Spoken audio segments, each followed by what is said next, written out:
Cholesterol తో ఇబ్బంది పడుతున్నారా? డయాబెటిస్ రివర్స్ చేసుకోవాలా? డైట్ తో పరిష్కారం. Contact functional nutrition Vineesha Reddy.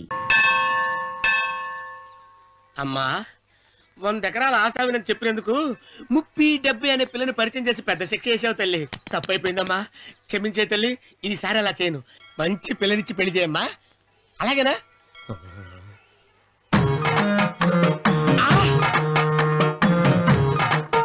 తల్లి అమ్మా, అమ్మా సూపర్ ఫిగర్ తల్లి.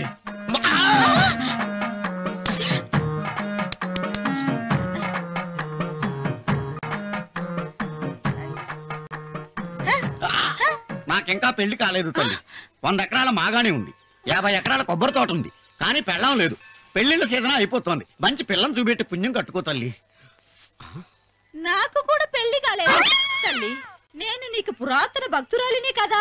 7 అంతస్తుల మేడనిచ్చావు, 7 వరాలు నగలిచ్చావు, కానీ మొగుడు లేడా? తొలి ప్రేమ మీద నీకు నమ్మకం ఉందా? పట్టు చీరా. మలి ప్రేమ మీద నీకు నమ్మకం ఉందా? సిలుకులాల్చి ఉంది 7 అంతస్తుల మేడ. నేను నీకు నచ్చేనా? 100 ఎకరాల ఆసామి. నువ్వు తప్ప ఎవ్వరూ నచ్చరు. వచ్చే మంగళవారం నా ఇంటికి ఒకసారి రండి, నన్ను చూసుకోవడానికి.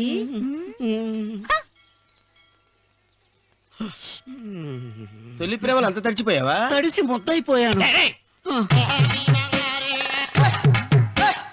ఇదెంత? 30. ఇదెంత? 70. అంతే కదా? ఇప్పుడు నువ్వు తొలి ప్రేమలో పడ్డావే, దాని దగ్గరికి వెళ్ళి ఇది 30 ఇది 70 అని చెప్తే దాన్ని చేసుకో. అలాగే. ఏ తొలి ప్రేమ నాకు చేసుకోరా. 30 70. ఏ తొలి ప్రేమ ఇదెంత చెప్పు. ఇదేంటి ఇది? టింగ్ టింగ్ మో. ఇదెంత?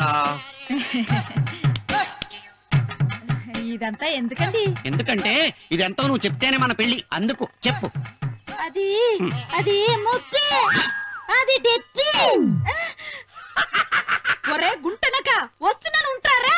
అచి సాచినోడా, నాకు వచ్చిన సంబంధాన్ని చెడగొడతావా? నన్నే కొడతావా? అమ్మా నన్నే కొడతావా? అమ్మా చూడు, నువ్వు చేసింది తప్పు, నేను చేసింది తప్పు. మా చిన్నమ్మ గారిని అడుగుతాను. ఈ విషయం మా చిన్న గారిని చెప్తానే. అచిబా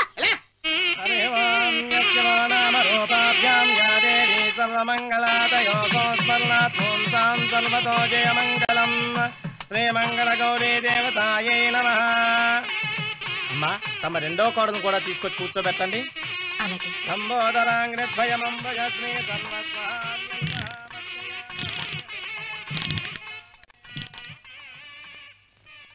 ఏంటమ్మా ఇంకా అలాగే ఉన్నావు?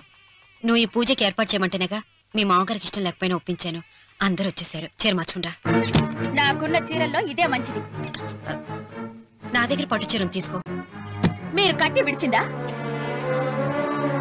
లేదమ్మా, కొత్త పట్టు చీర ఉంది. వద్దులేండి. పోనీ నగలైనా పెట్టుకోమా. మీరు పెట్టుకోక మిగిలినవా? కాదమ్మా, నా దగ్గర 7 వారాల నగలున్నాయి. దేవుళ్ళకు కావాల్సింది చీరలు నగలు కాదు, భక్తి. వస్తున్నాను, పదండి.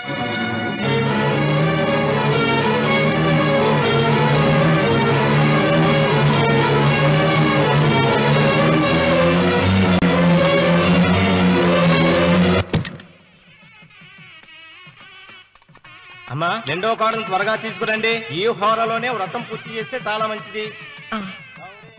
రఘు ఇట్రా. ఏంటమ్మా? వెళ్ళి సులోచన త్వరగా తీసురా. అలాగే.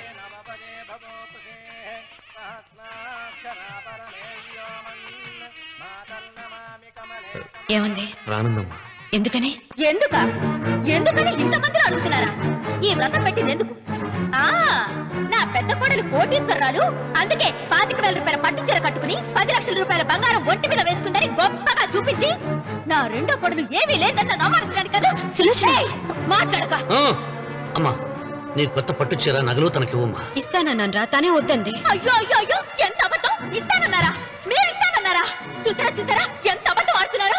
నీ మొహానికి ఈ నేత చీర వస్తున్నాడు చాలే అనలేదు. నాగసులోచన, మీరు అలా అన్నారని ఈ ఇంటి మూలంగా చచ్చిపోయిన మా నాన్న మీద ఒట్టేసి చెప్తున్నారు. మీరు మీ ఆయన మీద ఒట్టేసి చెప్పండి.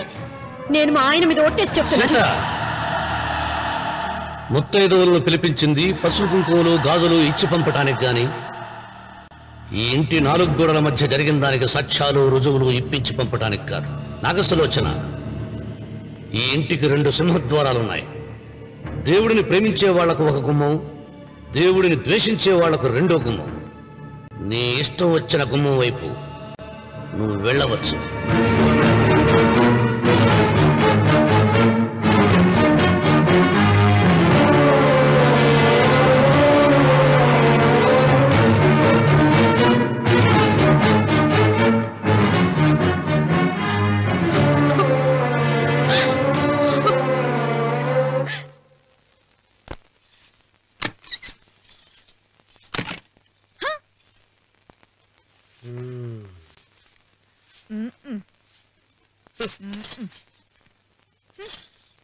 పాలయ్యే నీ పాచి మొహానికి పాలు కూడానా? సగం నేను తాగి సగం పిల్లికి పెట్టా. ఇందులో కలుపుకోపోయావా? తేడా విరగడేది. అసలు నిన్ను అనుకునే ప్రయోజనం లేదే. నిన్ను నాకు కట్టబెట్టిన మా చెన్నయ్య గారిని అనాలి. నేను కూడా మా చిన్నమ్మ గారు బలవంతం చేస్తేనే నిన్నే చేసుకున్నాడు రా సచ్చినోడా. అయ్యో ఎంత పోసు కొట్టావయ్యా. 100 ఎకరాలు ఎగసాయ అన్నావు. నువ్వు సర్ది కూడా అన్నప్పుడే నేను తెలుసుకోవాల్సింది. నీ కాడగానా? నువ్వు తక్కువ చేసావా? 30, 70 అన్నప్పుడు నేను అర్థం చేసుకోవాల్సిందే. పట్టు చీర కట్టి మీ అమ్మాయి గారు నగలన్నీ దిగేసి సిగ్గుపడుతూ వచ్చి ఇలా కూర్చున్నావే. అసలు నీ దగ్గర ఏం ఆస్తుందని నేను చూసి అమ్మో అన్నవరం తగ్గు అన్నవరం తగ్గు అయ్యా అయ్యా అయ్యా అయ్యా అయ్యా అయ్యా అయ్యా అయ్యా అయ్యా అయ్యా అయ్యా అయ్యా అయ్యా అయ్యా అయ్యా అయ్యా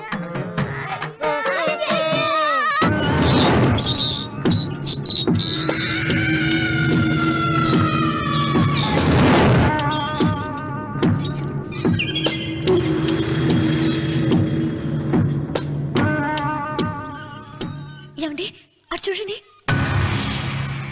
పిచ్చిపోతే లేక్కడి నుంచి నువ్వు తిను మావయ్య. ఏ ఇంటికి నా కోసం వచ్చావు. నిన్ను నేను గౌరవించుకోవాలి కదా. అది మా నాన్న కూర్చుని ఉయ్యాల వల్ల. ఆహా, రేపు ఆయన చచ్చిపోతే ఎవరు కూర్చుంటారు? ఆయన బూడిద పోసి పెడతారా? సులోచన రఘు లేడు. ఎందుకలా అరుస్తారు?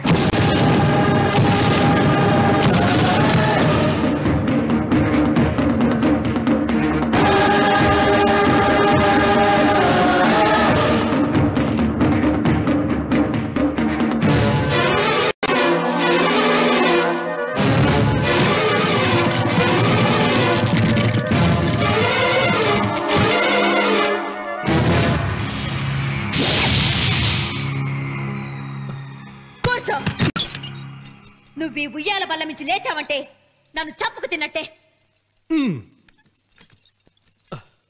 అన్వర్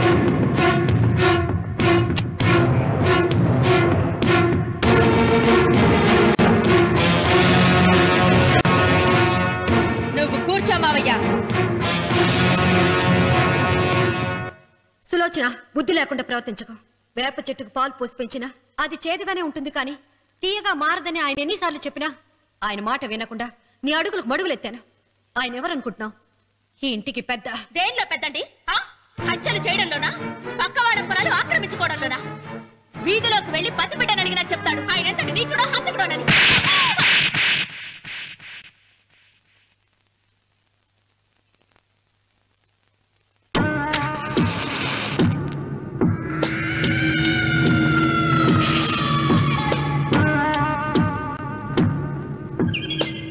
అమ్మా, నువ్వెన్నైనా చెప్పు, నా భార్య మీద చేయి చేసుకోవడం నేను సహించలేను. రఘు, అన్నయ్య నీ భార్య మీద చేయి చేసుకోవడం తప్పే, కానీ దానికోసం వాటాలు పంచమని చెప్పడం న్యాయం కాదురా.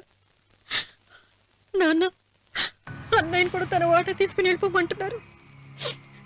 కావాలంటే నేను నీ భార్య కాళ్ళు పట్టుకుని క్షమాపణ చెప్తాను రా. అమ్మమ్మమ్మమ్మమ్మమ్మమ్మమ్మమ్మ, నేను 100 సార్లు మీ కాళ్ళు పట్టుకుంటాను. మా బతికేదో మమ్మల్ని బతకనివ్వండి. ఏంటి నించున్నారు? రండి, అక్కడ ఎదురు చూస్తున్నారు. చేసిందంతా చేసి కాళ్ళు పట్టుకుంటుందట. నీ కన్నీళ్లకు రాళ్లు కరుగుతాయి గాని కన్నవాళ్లు కరగరు సీత. సీత, వాళ్ళు చిన్నపిల్లలుగా ఉండేటప్పుడు ఎంత సంతోషంగా ఉండేవాళ్ళం. వాళ్ళు పెరుగుతుంటే ఆ సంతోషం తరిగిపోతూ ఉంటుంది. వాళ్ళు మన భుజం దాటి పెరిగాక ఇక గడప దాటి ఎప్పుడు వెళ్ళిపోతారా అని ఎదురు చూడటమే మన పని. బాధపడ.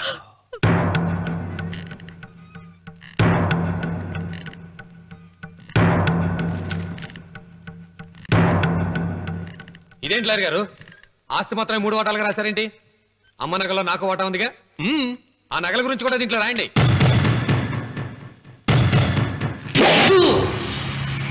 అది మీ తాత పిత్రార్జితం కాదు, నా స్వార్జితం కాదు.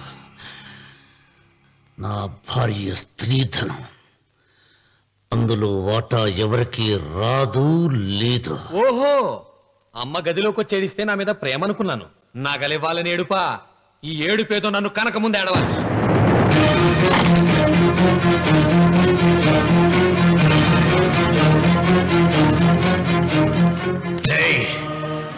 మీ అమ్మను ఎంత మాట అన్నావురా?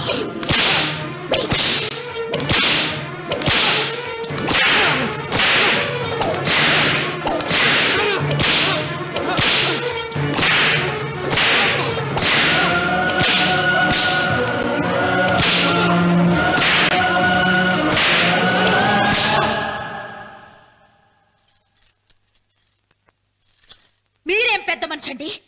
పెళ్ళైన కొడుకుని కొడతారా? ఆస్తి ఇవ్వడం ఇష్టం లేకపోతే ఇష్టం లేదు అని చెప్పండి. కూలి చేసుకుని బతుకుతాం, లేదా ఆలయం ముందు అడుక్కు తిని బతుకుతాం.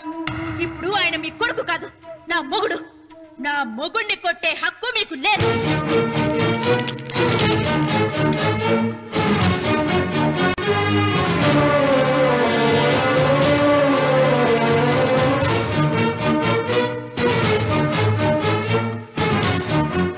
రఘు, నీకు కావాల్సింది ఈ నగలేగా, తీసుకొచ్చాను. తీసుకోరా. వద్దమ్మా, వద్దు. కాదన్నయ్య. వద్దమ్మా, నా మాట విను. ఒక తల్లి కడుపును పుట్టకపోయినా నన్ను అన్నయ్య అని పిలిచావు. నా ఇల్లు నీకు పుట్టిల్లమ్మా. ఆడపడుచు బతికుండగా పుట్టిన నగలు పంచడం శుభం కాదమ్మా, శుభం కాదు. రే రఘు, ఆ నగలి బదులుగా నా పొలం, నా ఇంట్లో బంగారంతో నీకు ఇచ్చేస్తాను. తీసుకెళ్ళిపోరా. అలాగే లాయర్ గారు, అవి కూడా రాయండి.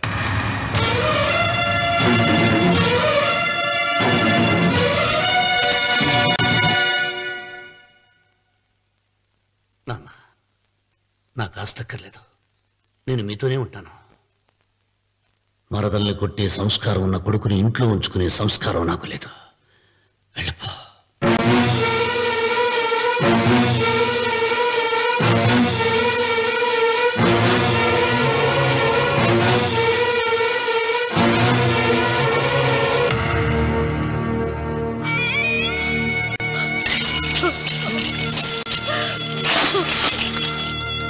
సీతమ్మ, అమ్మ సీతమ్మ, సీతమ్మ. ఒరే రావుడు, నాకేదో భయంగా ఉందిరా. ఆ దేవుడి శాపం తగిలింది. లేకపోతే నీ కుటుంబం ఇలా ముక్కైపోవడం ఏంటి? నా మాట విను, వెళ్ళు. ఆ శివలింగాన్ని తిరిగి తీసుకొచ్చి యథాస్థానంలో ప్రతిష్ఠిస్తారా?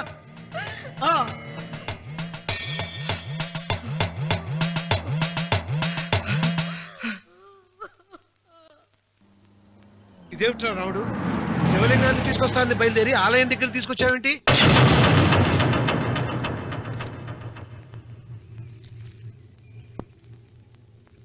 ఎలారా ఈ ఆలయాన్ని పడగొట్టాలి? ఎప్పుడురా ఆ సంబశివరా పొలం నా సొంతం అవుతుంది?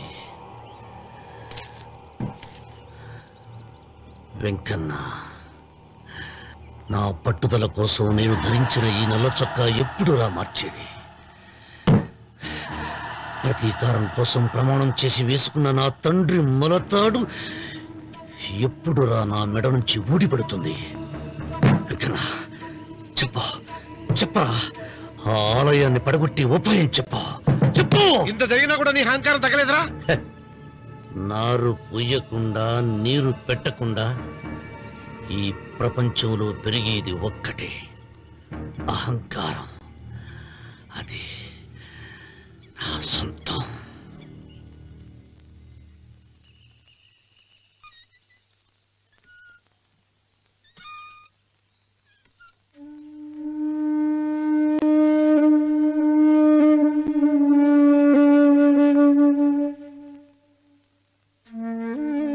పిల్లలు వెళ్ళిపోయారు,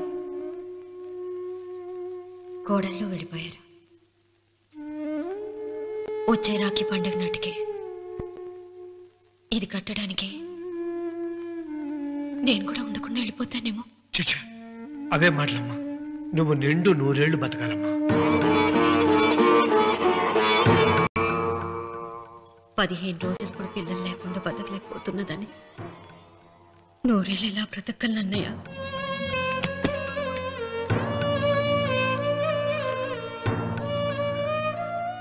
వీటి కోసమేగా మా పిల్లలు ఇద్దరిని ఇంట్లోంచి వెళ్ళగొట్టారు. నేను చనిపోయాక మా ఇద్దరు కోడలికి సమానంగా పంచిపెట్టమని చెప్పు. ఇప్పుడు ఎందుకమ్మా అదంతా? అసలే నీ ఆరోగ్యం బాగలేదు. నన్నెప్పుడు నిండు ముత్తైదుగా చూడాలనేది ఆయన కోరిక. పోయే ముందు ఒక్కసారి నిండుగా అలంకరించుకోవాలని ఉందన్నయ్య.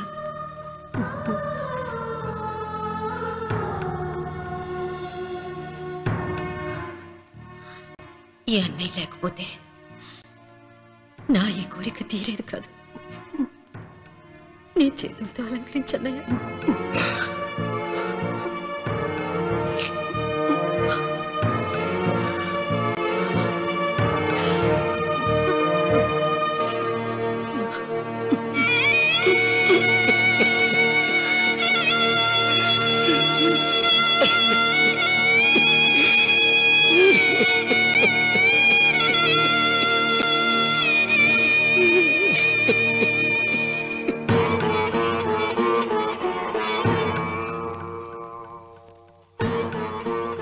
ఏమిటి సీత? వడ్డానం పట్టట్లేదు, సరిగ్గా పెట్టండి. పేరంటానికా? భర్త ముందు అలంకరించుకుని కూర్చోవడం కంటే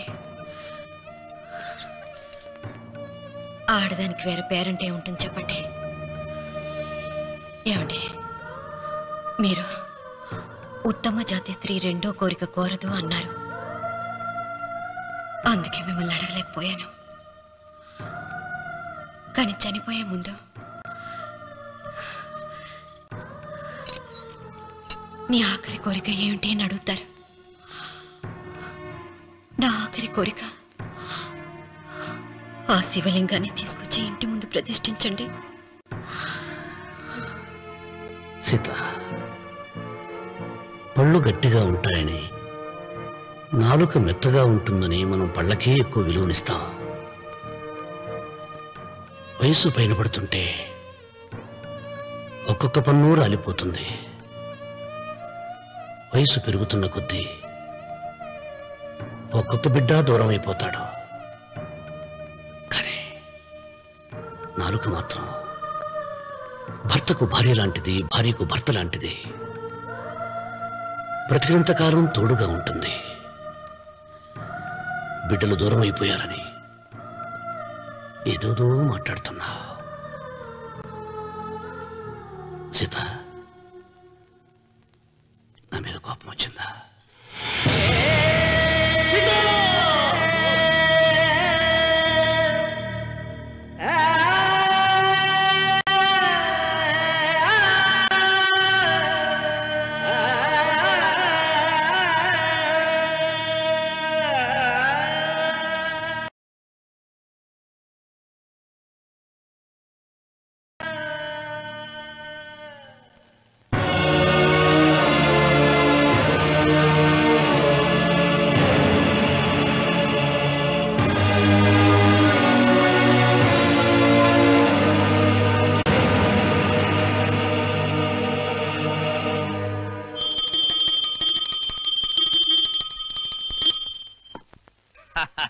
అక్కడ రామన్న చౌదరి చచ్చిన పేళానికి దీపం వెలిగించాడు.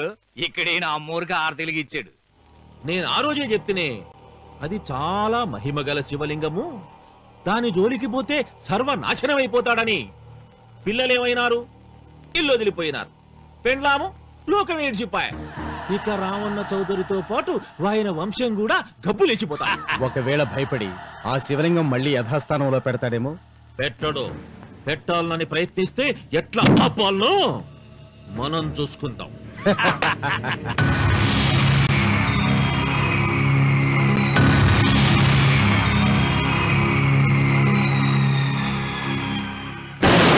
ఆలయాన్ని పడగొట్టించి ఆలయమే లేదు కాబట్టి ఇక పొలం ఎందుకని ప్రశ్నించి అప్పుడు నా స్వాధీనం చేసుకుంటాను. అమ్మవారి ఆలయాన్ని నువ్వు తాకలేవు.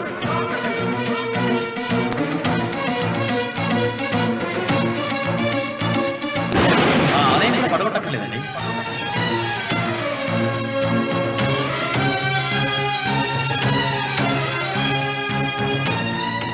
నీ వంశం నిర్వంశమైపోతుంది.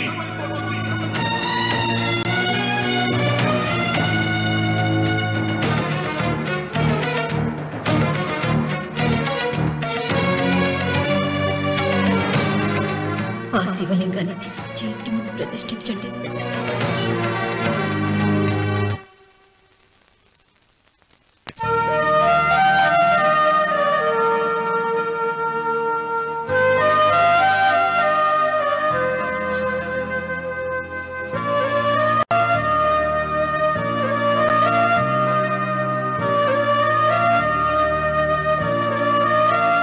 రావుడు, 6 నెలల తర్వాత నీకు శుభార్త. నీకు మనవడు పుట్టారా?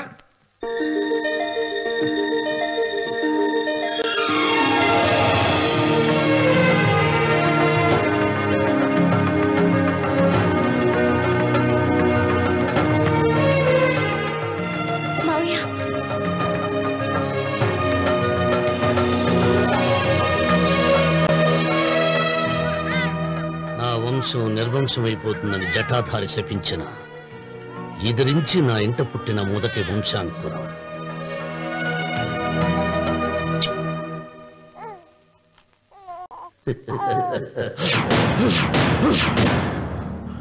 నవ్వుతున్నాడు. ఆ రమణ నవ్వుతున్నాడు. మళ్ళీ నవ్వుతున్నాడు. వాడు నవ్వుతున్నాడు. వారసుడు పుట్టాడని హాయిగా నవ్వుతున్నాడు. వాడి ముఖంలో ఆనందం కనిపిస్తే నీ జీవితంలో నిప్పులు పోసుకున్నట్టే తెలుసా? నా అనుమానం 3వ వాట కింద తను ఉంచుకున్న ఆస్తి, అంతస్తు, నగలు అన్ని అన్ని అన్ని ఆ బిడ్డకి రాసిస్తాడు తెలుసా?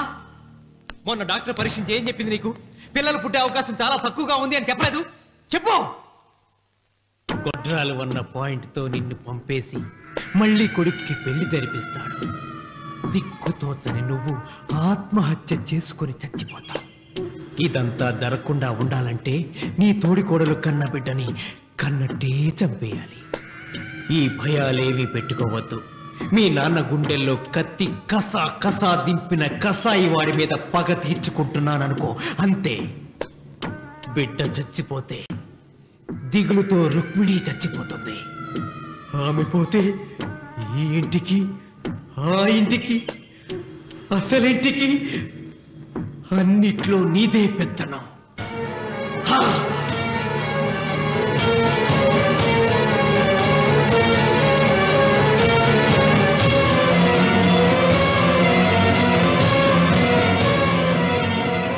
నాకు చిన్న సాయం చేయాలి, చేస్తావా? ఏంటమ్మా? బిడ్డకి పాలల్లో విషం కలపాలి. అయ్యో, నేను నడతాను కాదమ్మా.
బిడ్డకి చివరిగా ఏం పట్టించారు? పాలు తాగించాం. పాలలో విషయం కలిసింది.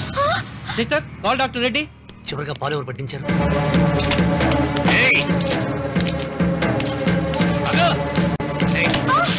పాలలో ఏం కలిపావు? నాకేం తెలియదు బాబు. నిజం చెప్పు. చెప్పదు బాబు. మీ మరదలే డబ్బిచ్చి బాబుకు పాలలో విషయం కలపమని చెప్పింది.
రామన్న, దేవుడి మీద కోపాన్ని నీ కుటుంబం మీద చూపిస్తున్నావు. కింద జన్మలో చేసిన పాపం వల్ల నీ తండ్రి అలా అయిపోయాడు, కానీ ఈ జన్మలో చేసిన పుణ్యానికి కాదురా. దేవుణ్ణి చూపించు అన్నావు. నీ కనుపాపంతో ఉన్న సూర్యుడినే కన్నెత్తి చూడలేని వాడివి అసలు దేవుణ్ణి ఎక్కడ చూడగలవరా? రామన్న, శాపాన్ని ఎదిరించి పుట్టాడని గర్వపడిన నీ మనవడు ఇప్పుడు చావు బతుకుల్లో ఉన్నాడు రా. గాయపడిన నీ రెండో కొడుకు ఇక్కడ చచ్చిపోతే నీ పెద్ద కొడుకుని ఉరి తీస్తారా? కొడుకుల్ని, కోడల్ని, మనవణ్ణి, భార్యని అందరినీ పోగొట్టుకుని నువ్వు ఒక్కడే బతికి సాధించేదేమిట్రా? శివలింగాన్ని ప్రతిష్ఠించమను అన్నయ్య అని నన్ను బతిమాలి నిన్ను ప్రాధేయపడి తన ఆఖరి కోరిక తీరకుండానే చచ్చిపోయింది నా చెల్లెలు. బ్రతికుండగా నీ భార్య కోరిక తీర్చలేదు. కనీసం ఆవిడ ఆత్మశాంతికైనా ఆ శివలింగాన్ని తిరిగి తీసుకొచ్చి మళ్ళీ ప్రతిష్ఠించరా, ప్రతిష్ఠించు. ఆ శివలింగాన్ని తీసుకొచ్చి ఇంటి ముందు ప్రతిష్ఠించండి. నీ బిడ్డని కాపాడుకోవడానికి కొద్ది గంటలే టైం ఉంది. శివరాత్రి ఘడియలు ముగిసిపోతే నీకు పశ్చాత్తాపం మిగిలిపోతుంది తప్ప వంశం మిగలదురా. వెళ్ళు, త్వరగా వెళ్ళరా.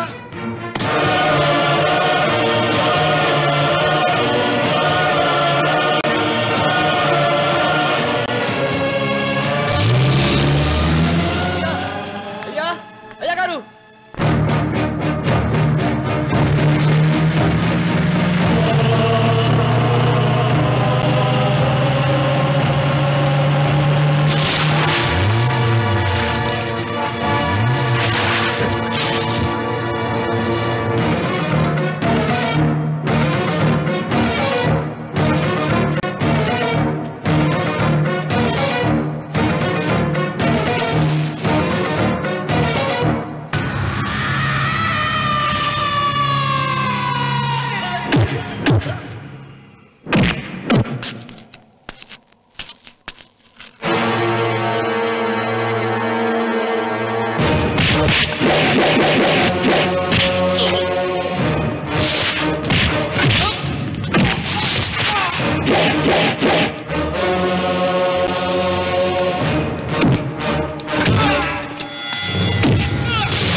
వల్ల ₹1 కోటి ఆస్తి నష్టపోయాను.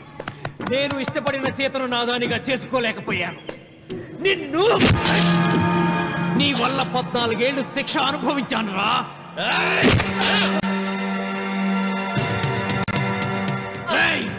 ఒంటరితనం నాకు అంటగట్టిన నిన్ను నీ కుటుంబంతో కలిసి ఉండనివ్వనురా.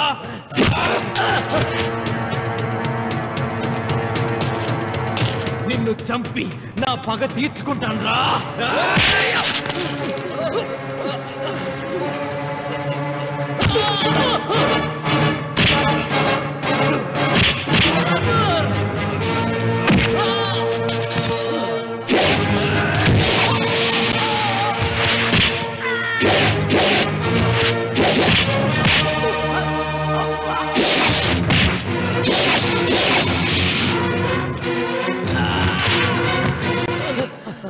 అయ్యా అయ్యా శివలింగం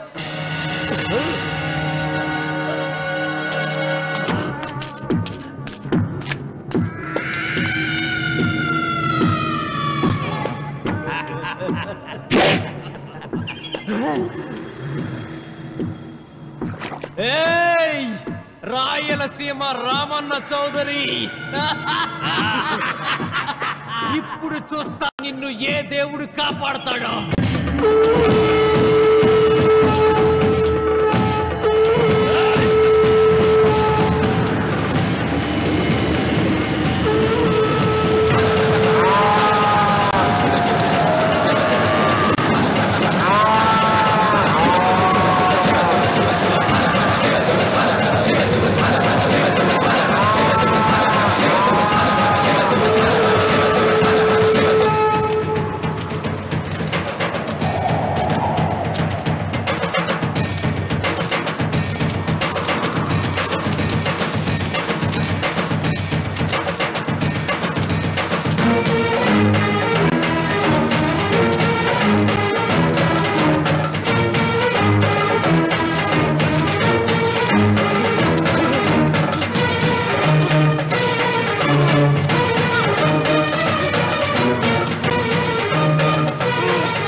नागेन्द्रहाराय त्रिलोचनाय भस्माङ्गरागाय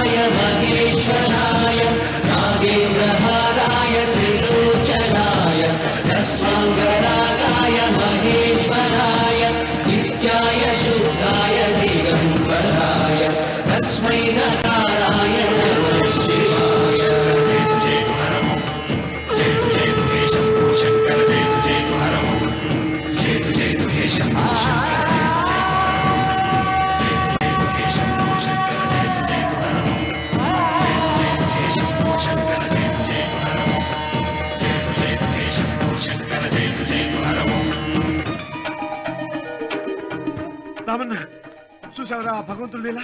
నీ కొడుకు కోడలు మనవడు అందరూ గండ నుంచి బయటపడ్డారు. ఇక మురళికి శిక్ష పడుతుంది. నీ కుటుంబం అంతా చల్లగా ఉంటుంది. సీతమ్మ ఆత్మ ఇప్పుడు శాంతిస్తుందిరా.